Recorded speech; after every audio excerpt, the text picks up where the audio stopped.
Bonjour à tous, aujourd'hui un petit post en fait sur les relations familiales et les constellations familiales. En fait, une constellation familiale permet de poser la relation, de faire un soin autour de la relation, soit avec un système, la famille, soit avec une personne issue de ce système en fait. Parce qu'on se rend bien compte que parfois quand on a fait du développement personnel ou même avant, les familles ne sont pas toujours aussi bienveillantes qu'elles le souhaiteraient, elles sont parfois un peu ont des énergies lourdes, voire toxiques. Donc en fait, il est important de savoir pourquoi. Une constellation familiale, en tout cas telle que je la propose, va vous permettre de savoir pourquoi, mais surtout de travailler aussi sur les espaces karmiques. Parce que on remarque souvent, à mon sens, une constellation, on a besoin pour avancer dans notre vie de savoir pourquoi et comment ça ne fonctionne pas avec cette personne qui nous est chère.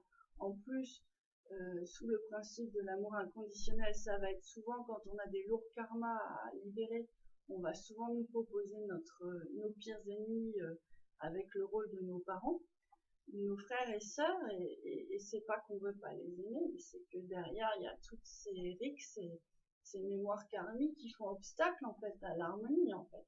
Donc l'amour, le lien défectible familial est là pour libérer les mémoires karmiques, mais on peut passer à une autre étape par la constellation familiale, c'est-à-dire d'identifier où sont les blessures et les vies karmiques qui sont à l'origine d'un sentiment qui est loin de l'harmonie. Et je pense que on est bien surpris parfois par les vies karmiques parce que on va partir dans des scénarios qui vont faire réellement écho avec la situation actuelle et qui vont aussi non, qui vont alléger la relation, mais qui vont aussi vous permettre de vous libérer vous de la relation et du lien toxique et vous permet d'être vous-même. Je m'explique.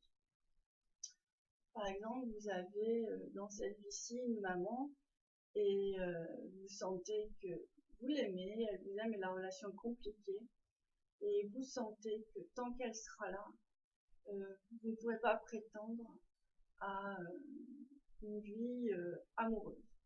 C'est le cas de beaucoup de gens. Souvent on parle d'emprise, c'est vrai. Il y a toute une partie de l'emprise à libérer, mais si l'emprise est là, c'est qu'il y a des failles qui sont au niveau du karma. Donc on regarde au niveau du karma et là on se rend compte qu'il y a eu des vies où il y avait de la rivalité amoureuse pour un compagnon.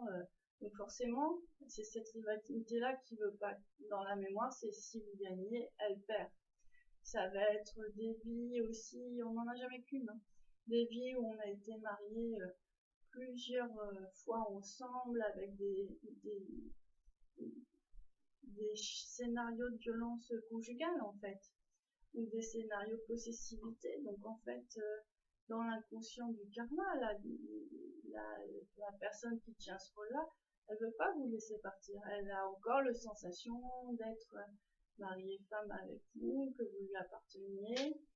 Donc la chance d'être dans un chemin de développement personnel, c'est d'avoir un peu plus de conscience et d'être éveillé à ce genre de choses.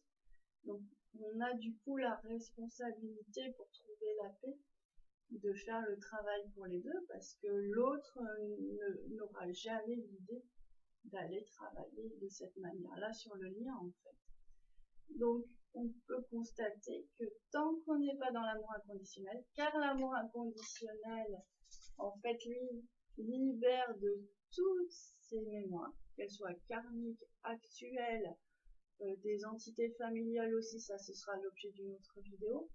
En fait, tant qu'on n'est pas dans cet amour-là inconditionnel, on va être sous le joug de toutes ces mémoires karmiques. Par contre, le fait de libérer les mémoires karmiques permet de faire un pas de plus vers l'amour inconditionnel en fait, et de libérer tout le monde. Donc il faut savoir que quand on est sur un chemin de développement personnel, si on veut notre liberté, c'est parce qu'on va se libérer d'un système, mais c'est qu'on va aussi libérer d'une certaine manière le système.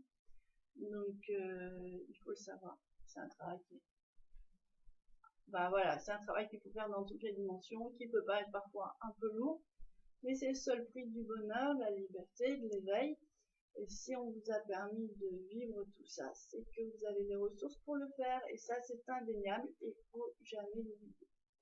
Donc voilà, je vous invite donc si vous êtes intéressé par ces constellations à me joindre sur naissancedivine.com. Ce sera toujours avec certainement la présence des anges, et puis un petit voyage dans les annales akashiques, donc pour connaître le karma, et puis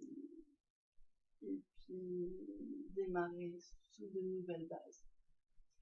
Voilà, je vous souhaite une très bonne journée.